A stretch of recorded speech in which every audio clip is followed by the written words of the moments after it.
bagaimana Allah Ta'ala menjamin rezeki. A'udzubillahi minasyaitonirrajim. Wa ma min dabbatin fil ardi illa 'ala Allahi rizquha.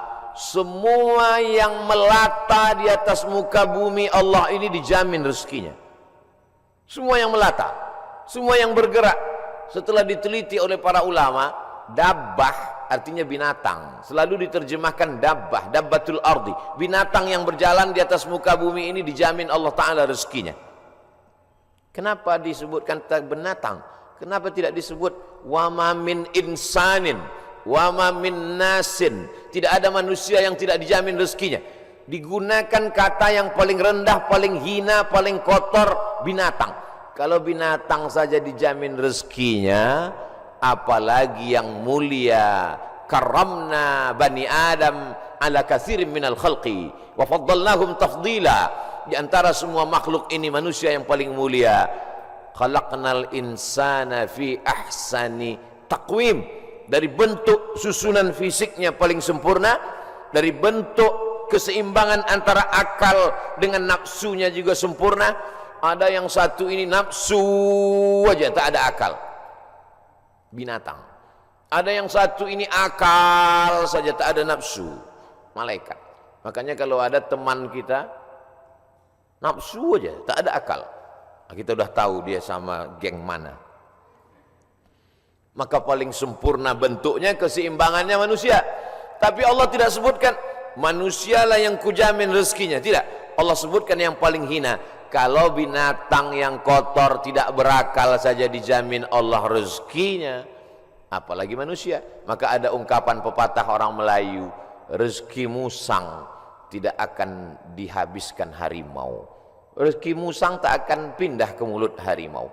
Secara fisik harimau lebih besar, secara fisik harimau lebih buas, lebih gagah, lebih tajam taringnya.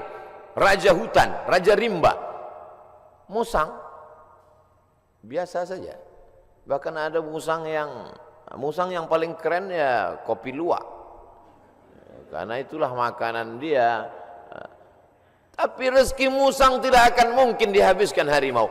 Kalaulah gara-gara harimau musang itu tidak makan, maka sudah lamalah musang itu punah dan musnah, tidak ada lagi di permukaan bumi. Tapi sampai hari ini musang masih tetap ada dan harimau pun tetap ada. Begitu Allah Subhanahu wa taala mencari, menyediakan rezekinya. Binatang yang melata, melatanya tidak pula di atas tanah. Justru dia unik. Kalau binatang yang lain kakinya di atas tanah, kepalanya, dia justru terbalik. Justru kaki dia yang ke atas, dia yang ke bawah. Bukan Spiderman, cicak. Makanannya pun luar biasa. Yang dia makan tidak melata tapi yang terbang, nyamuk. Bisa juga dia makan.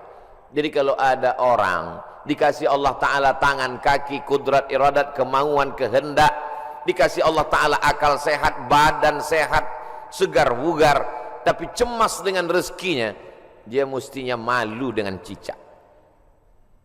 Kemudian bagaimana Allah Subhanahu wa taala membagi rezeki itu?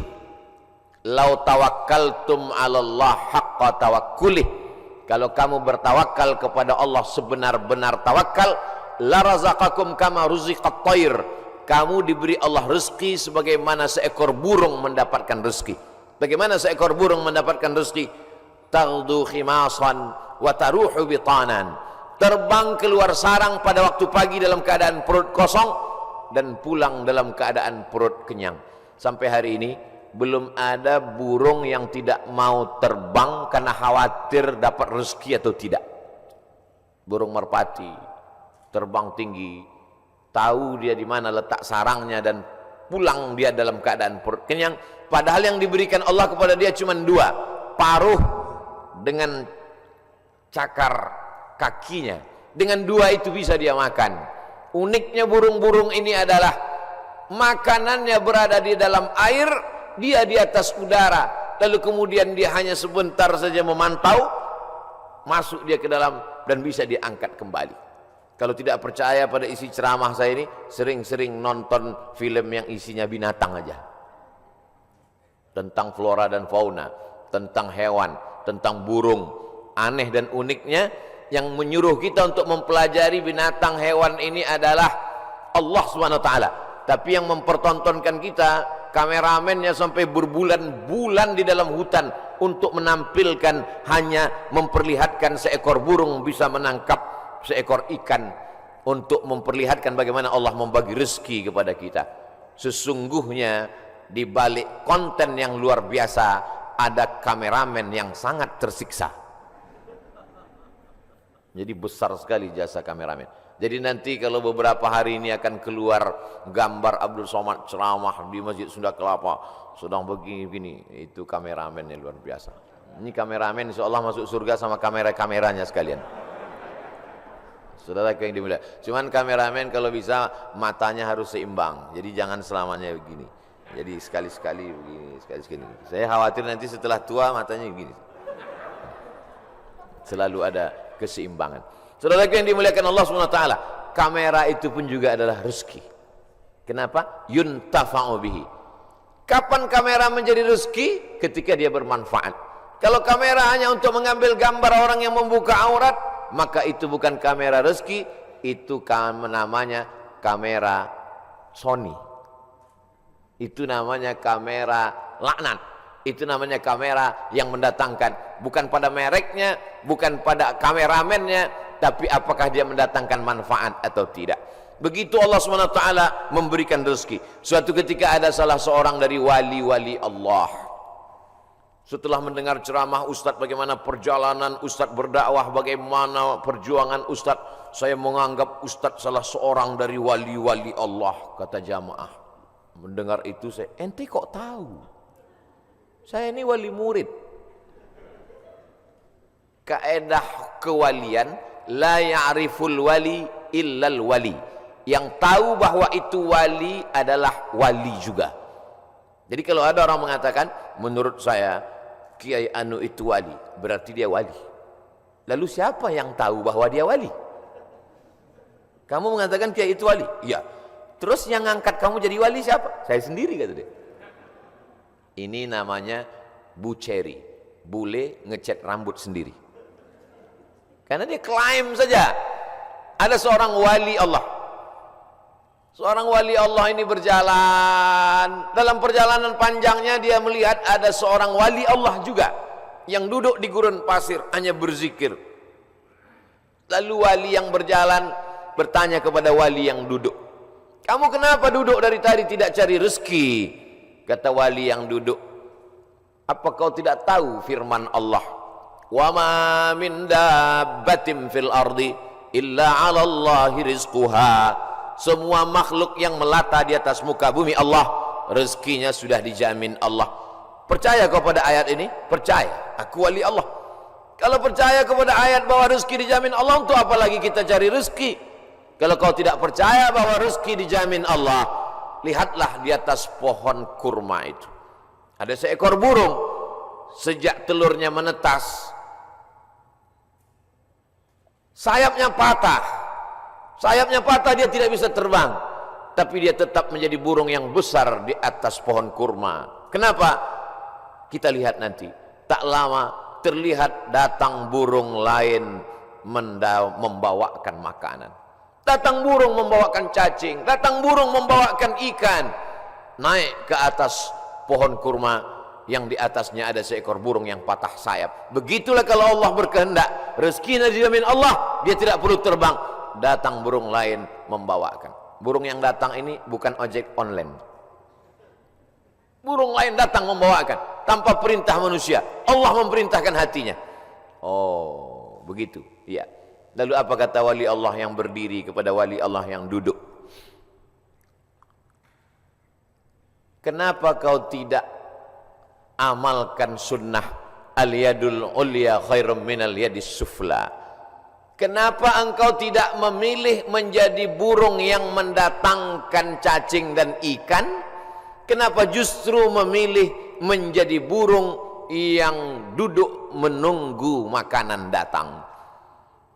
Mendengar itu wali Allah yang duduk itu tegak berdiri dan dia mengatakan, kalau begitu aku lebih memilih ingin menjadi burung yang membawakan makanan karena mengikut sunnah Rasulullah sallallahu alaihi wasallam. Al yadul ulya khairun minal yadis sufla, tangan di atas yang memberi lebih mulia daripada yang menerima. Artinya apa? Dengan rezeki, mencari rezeki, punya rezeki bermanfaat, maka orang itu lebih tinggi derajatnya daripada beriman, yakin tapi hanya menanti menunggu. Makanya dalam Islam diajarkan al mu'minul qawiyyu, seorang mukmin yang kuat. Kuat fisiknya, kuat otaknya, kuat ilmunya, kuat finansialnya, kuat duitnya. Khairun, dia lebih baik di hadapan Allah. Wa ahabbu ilallah, lebih dicintai Allah. Minal mu'minid dha'if, daripada mukmin yang lemah. Wali Allah kalau menerima hadis mudah dia menerima. Ini contohnya.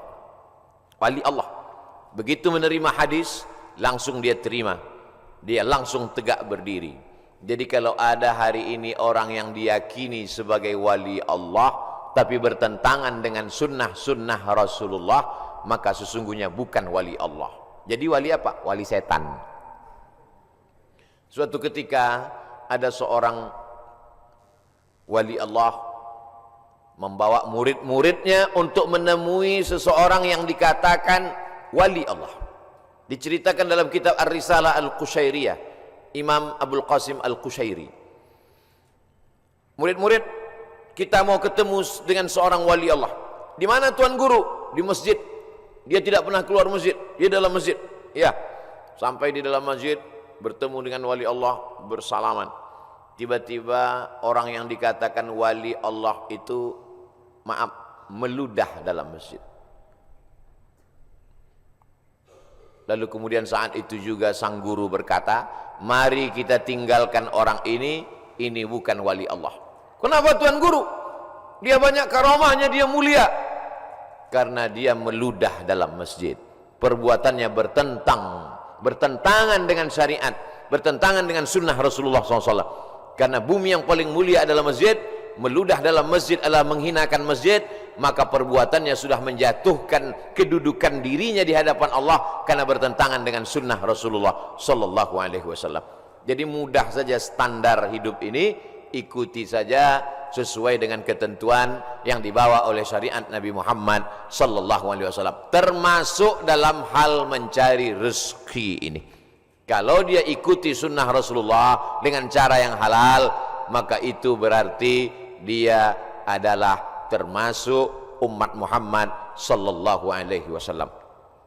Dia kaya Pak Ustadz, mobilnya mewah, mahal, rumahnya megah, hebat, tapi tidak pernah keluar rumah cari rezeki. Jangan-jangan punya babi ngepet, jangan-jangan tuyulnya 3 kontainer. Nahnu nahkumu bizzawahir, kita menghukum orang itu dengan melihat zahirnya. Yang tahu batinnya hanya Allah Subhanahu wa taala. Wallahu yatawallas sarair. Ini pembahasan tentang rezeki. Lalu kemudian hubungannya dengan pandemi. Pandemi artinya wabah penyakit yang menyerang serentak pada satu masa di beberapa negeri. Itu arti pandemi menurut Kamus Besar Bahasa Indonesia. Jangan pandemi kata orang, pandemi juga kata kita. Pas ditanya orang apa itu pandemi, ya masih sejenis demi-demi juga lah. Bahasa Arabnya wabah. Maka doa ulama, Allahumma dafa'anal wabah, angkatlah wabah. Bahasa Arabnya wabah, sampai ke Indonesia ujungnya hamzah berubah jadi ha, wabah. Banyak sekali kata-kata serapan bahasa Arab begitu sampai ke kita berubah. Wabah jadi wabah. Zahir lawannya batin. Telapak tangan ini batin, ini zahir. Kenapa ini disebut batin? Karena tertutup. Kenapa ini disebut zahir? Karena terlihat. Oh kalau begitu ini bisa juga disebut batin tertutup Pak Ustaz? Enggak, karena yang bisa tertutup cuman ini. Siapa yang bisa menutup ke sini? Enggak bisa. Maka ini disebut batin. Zahiruha wa batinuha, zahir dan batin. Sampai ke Indonesia berubah. Mohon maaf, lahir dan batin. Tidak apa-apa, kita teruskan saja kekeliruan itu, karena sudah menjadi umum. Ada nama kamus bahasa Arab khotok sya'i, khotok salah. syai' tapi populer.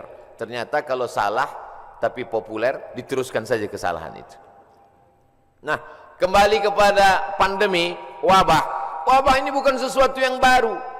Ada kota namanya Yathrib. Yathrib itu artinya kota yang banyak wabah penyakit.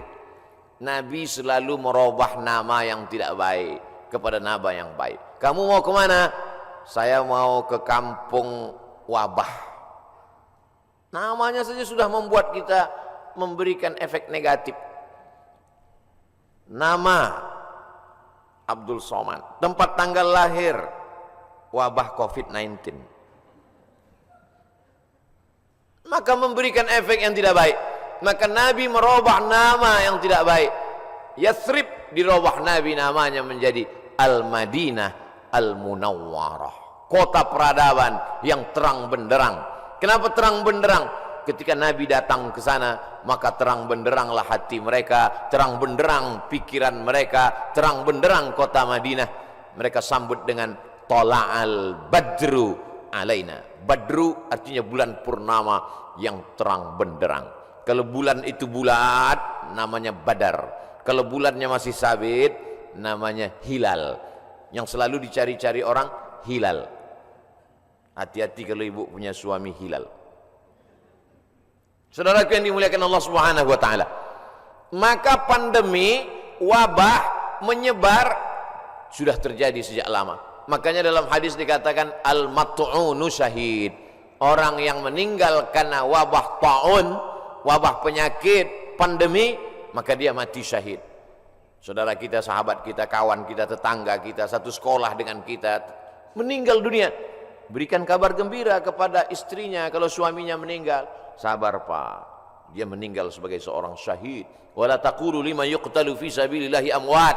Jangan kau katakan orang yang mati syahid itu mati. Bal ahya, mereka hidup. Tapi mereka meninggalnya ketika mau Idul Fitri, Pak Ustaz, bajunya sudah dibeli. Ada yang lebih sayang kepada dia daripada kita. Kita tidak tahu entah apa amal dia sehingga Allah memilih dia untuk berhari raya bersama para malaikat, bersama Allah Subhanahu wa taala. Maka mendengar cerita kita itu lapang dadanya. Kata-kata kita mestilah menjadi setawar sedingin, menawarkan hati yang luka, mendinginkan hati yang panas dari ucapan kata-kata yang menyejukkan. Kalau kita tidak bisa menenangkan orang dengan materi, maka tenangkanlah dengan kata-kata. Rezeki di masa pandemi berkurang. Berapa banyak pegawai, pekerja perusahaan yang di PHK, dirumahkan, kolaps perusahaan, bisnis.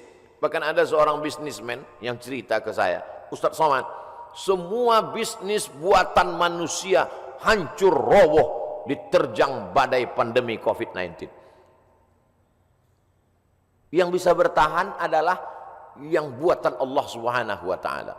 Tanaman kelapa sawit, harga karet, kelapa bertahan. Bisnis yang diciptakan, dibuat manusia, dikreasikan manusia, tumbang Pak Ustaz.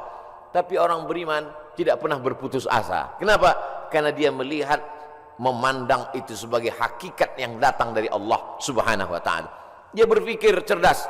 Dulu ketika rezeki saya lancar, bisnis saya sampai tidak sempat ke masjid Ustaz, sampai tidak sempat ikut pengajian. Alhamdulillah, dengan adanya pandemi ini kami masih bisa menyekolahkan anak, masih bisa makan, mungkin rezeki berkurang, tapi saya lebih sering ngaji Pak Ustaz. Oh, jadi kamu sering pengajian? Iya, tapi wajah kamu nggak pernah terlihat. Saya pakai masker Pak Ustaz. Kamu sering ikut kajian saya? Ikut Pak Ustaz, tapi saya nggak pernah ngelihat kamu. Saya jamaah online Pak Ustaz. Insya Allah yang ikut pengajian online, surganya tetap offline. Jadi jangan khawatir. Ini ada juga ustaz-ustaz yang menakut-nakuti jamaah, yang selama ini hanya online saja, surganya pun online. Untung jamaahnya kurang cerdas. Kalau jamaahnya cerdas, mana ada surga online?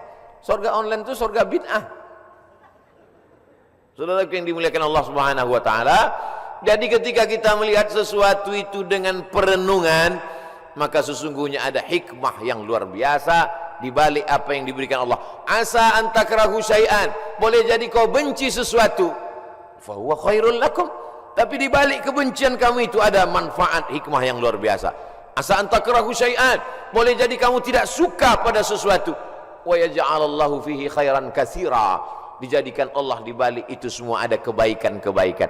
Tapi kadang kita susah untuk berpikir cerdas, cermat, jernih di tengah hiruk pikuk suara orang banyak. Gimana kata kalau kita mau berpikir saat di tangan kita dua handphone, yang satu IG, yang satu Instagram? Gimana kita mau berpikir jernih di saat kita sedang di tengah orang yang pikirannya berkecamuk? Maka bangunlah di tengah malam, seperti jamaah yang dikatakan protokol tadi, yang datang jam 3 malam ke masjid. Kalau dia sampai ke masjid jam 3, tentu bangunnya jam 2. Yang sholat subuh jam 7.30, nggak tahu bangunnya jam berapa. Dia datang ke masjid, tentu dia bangun, habis itu dia mandi, terapi mandi segar, menyegarkan tubuhnya, menyegarkan pikirannya, bersih, gosok gigi, suci, menghadap Allah SWT, sholat sunat wudhu 2 rakaat, sholat sunat taubat, sholat sunat tahajud, sholat sunat hajat, sholat sunat witir, berzikir, menjelang azan berkumandang ke masjid. Jernih pikirannya melihat ini. Kalaulah orang rezekinya seret, rezekinya mampat, lalu kemudian dia alihkan konsentrasinya untuk melepaskan sejarah kerisauannya dengan narkoba, dengan khamar, dengan pergaulan bebas, sesungguhnya dia hanya sedang mengalihkan satu masalah, masalah kecil sedang dia alihkan kepada masalah yang besar. Gimana ibu? Bisnisnya sejak Covid ini makin turun atau makin? Alhamdulillah Pak Ustaz, alhamdulillah ada Covid. Alhamdulillah pula dia bilang ada Covid. Kenapa? Selama ini saya kalau mau buka usaha mesti sewa ruko, mesti sewa tempat. Hari ini saya bisa bisnis online Pak Ustaz. Saya cukup buat pasang iklan, masak di dapur sendiri, menggunakan jasa teman-teman yang bisa mengantar, akhirnya makan. Berapa banyak saudara-saudara kita yang hari ini bisnisnya tetap berjalan. Dengan cara apa? Dengan cara online. Cara menyampaikan makanannya saja yang online, makanannya tidak online. Bukan berarti makanan itu digambar lalu dikirim. Makanannya tetap diantarkan dan berjalan. Kenapa? Karena ketika kita duduk dengan tenang, maka akan ada ide-ide yang diberikan Allah Subhanahu wa taala. Yang menenangkan hati itu siapa? Allah. Huwallazi anzala sakinata. Allah taala yang menurunkan ketenangan fi qulubil mu'minin, ke dalam hati orang beriman. Tapi tidak semua bisa begini. Apotik, jual obat, minyak kayu putih, haba sauda, madu, justru di musim-musim ini peningkatannya luar biasa. Kenapa? Karena orang takut. Kalau orang takut, dia cemas, dia ngeri, dia suka minum herbal, lalu kemudian dia dengarkan hadis yang disampaikan Ustadz, habbatus sauda syifa'un min kulli da'. Habba sauda, jintan hitam, Arab, obat dari segala macam penyakit. Yang tidak bisa diobatinya hanya tua dan mati saja. Yang lain daripada itu bisa diobatinya. Alaikum bisyifa'aini, hendaklah kamu berobat dengan 2 penyembuh, al-asal, madu, wal Qur'an. Wa nunazzilu minal Qur'ani ma huwa syifa'. Kami turun Al-Qur'an itu sebagai obat, sebagai penyembuh, sebagai penawar. Maka diamalkan mereka ruqyah, habba sauda, herbal, madu, jintan, kostul hindi, maka luar biasa. Tapi saya tidak bisa berpindah dari bisnis ini ke sini Pak Ustaz. Loh, yang mengatakan engkau tidak bisa bisnis dari pakaian ke herbal itu siapa?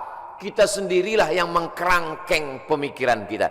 Kita yang membuat aturan, kita yang membuat diri kita terjebak. Saya sudah usaha pakaian, maka saya tidak bisa berpindah ke usaha lain. Yang membuat kaedah itu dia diri dia sendiri, dia sendiri membuat kerangkeng, dia sendiri yang berada di dalam, dia sendiri yang menguncinya. Itu sama seperti orang yang membuat kerangkeng besi, dia masuk ke dalam, dia kunci dari dalam, dia buang kuncinya keluar. Dia mengkerangkeng dirinya. Kamu bisa berpindah dari dagangan pakaian ke jualan herbal, berpindah dari berdagang bisnis ini beralih ke sini. Itu adalah pilihan yang ada pada diri kita sendiri. Ada pilihan yang tidak bisa kita pilih. Abdul Somad menjadi orang Melayu, datang dari Pulau Sumatera, itu tidak bisa kita memilih. Saya tidak bisa memilih. Malaikat tidak pernah dulu memberikan saya pilihan di alam rahim, Abdul Somad, kau mau jadi orang mana? Mau jadi orang Amsterdam atau mau jadi orang Riau? Tak ada. Itu bukan pilihan saya. Itu pilihan takdir dari Allah Subhanahu wa taala. Tapi ada masanya kita bisa memilih antara bisnis ini atau ini, beralih ini atau ini. Ustaz, ada yang mau saya tanyakan Ustaz? Ya silakan. Bolehkah saya beralih bisnis? Boleh. Yang tak boleh beralih ke lain hati. Saudaraku yang dimuliakan Allah Subhanahu wa taala. Jadi bagaimana tiba-tiba pikiran kita menjadi sempit sampai tidak nampak solusi? Bagaimana tiba-tiba hati kita ini menjadi beku sampai semuanya terasa menyulitkan, menyusahkan kita? Maka Allah Subhanahu wa taala memberikan kita kelapangan. Man lazimal istighfar, siapa yang melazimkan istighfar, mengistiqomahkan, mengamalkan istighfar, ja'alallahu lahu min kulli dhiqin makhraja. Habis waktu ceramah. Oh, matahari terbit. Hebatnya di Masjid Agung Sunda Kelapa. Setiap matahari terbit, bunyi alarm. Setiap matahari terbit, bunyi alarm. Setiap matahari terbit, bunyi alarm.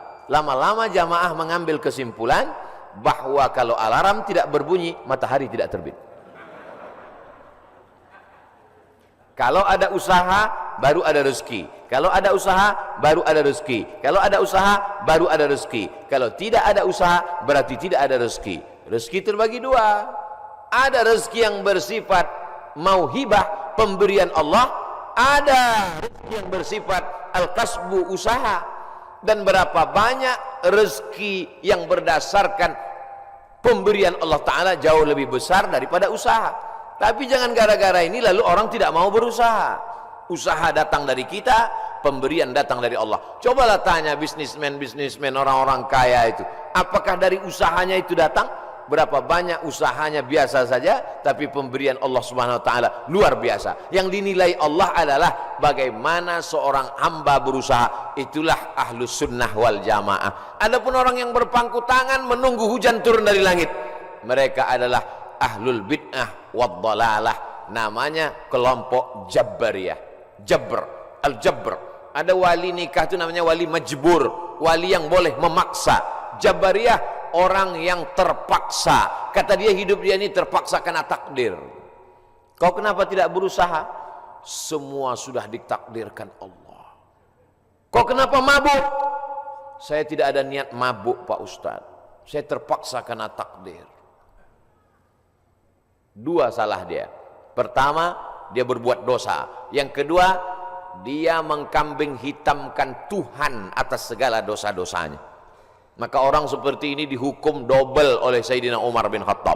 Pada zaman Umar pun spesies manusia seperti ini sudah ada. Yang sekarang ini hanya pengikut-pengikutnya saja, neonya, model barunya muncul di zaman modern ini. Maka orang seperti ini bukan ahlu sunnah. Ahlu sunnah adalah berkeyakinan bahwa rezeki dijamin Allah, tapi dia juga berusaha. Menurut Imam Abul Hasan al-Ash'ari, maka itulah yang disebut dengan al-kasbu wal ikhtiar. Ada usaha. Subuh ini saya sudah ditakdirkan Allah Subhanahu wa taala ada 2 minuman. Yang berada di atas meja ini walaupun nampaknya 3, yang minuman 2, yang ini hand sanitizer. Lalu kemudian saya boleh memilih antara 3 ini. Yang mana yang mau diminum boleh pilih. Mau yang ini atau yang ini, tapi jangan yang ini. Ketika dia sudah diberikan kepada saya, maka ini milik saya, ini udah takdir saya, ini ketetapan untuk saya. Tapi saya mesti menggerakkan tangan saya, mesti memasukkannya ke mulut saya. Semuanya datang dari Allah. Gerak ini tangan bisa bergerak, itu pun dari Allah. Hati ini untuk condong kemana, itu pun dari Allah. Itulah mengapa dikatakan wallahu khalaqakum wa ma ta'malun. Allah menciptakan kamu dan perbuatan kamu. Perbuatan kamu itu pun juga ciptaan Allah, karena semua datang dari Allah. Menulis, tangan yang menulis ciptaan Allah. Pena, kertas, itu pun ciptaan Allah. Maka dikatakan bahwa kamu dan perbuatan kamu adalah ciptaan Allah. Tapi kita punya pilihan. Wa nafsin wa ma sawwaha, demi jiwa dan penciptaannya. Fa alhamaha fujuraha, ada jalan kiri, jalan fujur, jalan bengkok, jalan hitam. Wa taqwaha, jalan kanan, jalan baik, jalan putih. maka kita tinggal memilih. Ketika pilihan kita benar, kita dapat surga. Walladzina amanu wa 'amilus solihati ulaika ashabul jannah walladzina kafaru wa kadzdzabu biayatina ulaika ashabun nar. Jangan dengan penuh kesadaran sendiri menabungnya di bank konvensional haram, duitnya duit riba, dimakan dengan penuh kesadaran. Ketika ditanya, kau makan riba? Iya, tapi ini haram. Takdir, susah saya menolaknya, Ustaz. Tidak bisa begitu, karena kita punya pilihan untuk mengalihkan dia dari konvensional ke syariah. Kita punya pilihan untuk memilih antara yang haram dengan yang halal. Ketika pilihan itu tepat, disitulah balasan datang dari Allah Subhanahu wa ta'ala. Saudaraku yang dimuliakan Allah, ada orang yang sanggup memilih tapi dia tidak mau. Ada orang yang tidak tahu, ada yang pura-pura tidak tahu. Maka semua jenis manusia ini nanti akan mempertanggungjawabkannya di hadapan Allah Subhanahu wa ta'ala. Dengan mengaji kita menjadi tahu. Setelah tahu, ujiannya lebih berat. Selama ini kita tidak tahu, kadang-kadang ada enaknya juga tak tahu. Ada mahasiswa lama, ada mahasiswa baru. Mahasiswa lama dengan mahasiswa baru duduk di tempat yang sama, mau daftar ulang di awal tahun ajaran. Tiba-tiba turun seseorang lewat, mahasiswa lama lari pontang-panting, mahasiswa baru nyantai sambil duduk merokok, ngelihat cuek aja. Memangnya yang lewat itu siapa? Rektor. Kenapa mahasiswa lama lari pontang-panting? Dia kenal, dia tahu. Kenapa mahasiswa baru cuek saja seperti tak ada masalah? Karena tidak tahu. Makanya banyak orang sekarang tidak mau tahu dengan agama. Kenapa? Karena kalau saya tahu nanti jadi takut. Padahal takut itulah yang dipesankan oleh khotib di atas mimbar. Takutlah kepada Allah. Itulah yang kita tanamkan selama Ramadan 30 hari. 30 malam. Malamnya qiyam, siangnya siam. Akhir daripada target puasa itu adalah la'allakum tattaqun. Takut. Salat, tegak, ruku, sujud, subuh, zuhur, asar, maghrib, isya, tahajud, witir, doa, qabliyah, ba'diyah. Apa yang ingin dicapai? Inna salata tanha anil fahsya wal munkar. Kajian subuh, kajian kita ini, apa target visi misi dari kajian ini? Kajian ini supaya takut kepada Allah, jangan sampai makan haram, jangan gara-gara pandemi ini lalu kita kemudian berubah keyakinan. Makanya pesan Nabi, qul amantu billah, berilah aku pesan ya Rasulullah. Kalau sudah aku terima pesan yang singkat padat ini, aku tidak akan bertanya lagi kepada siapapun. Katanya, amantu billah, katakan aku beriman kepada Allah. Tsumastaqim, istiqamah. Istiqamah. Sebelum pandemi istiqamah, berusaha dengan rezeki yang halal. Setelah pandemi pun juga istiqamah. Mudah-mudahan kajian ini membuat kita tetap istiqamah, tetap kuat iman dan Islam. Kita sampaikan kepada sahabat jamaah semuanya bagaimana menghadapi pandemi tetap dengan rezeki yang halal. Mudah-mudahan kita selalu dalam ridha Allah Subhanahu wa ta'ala.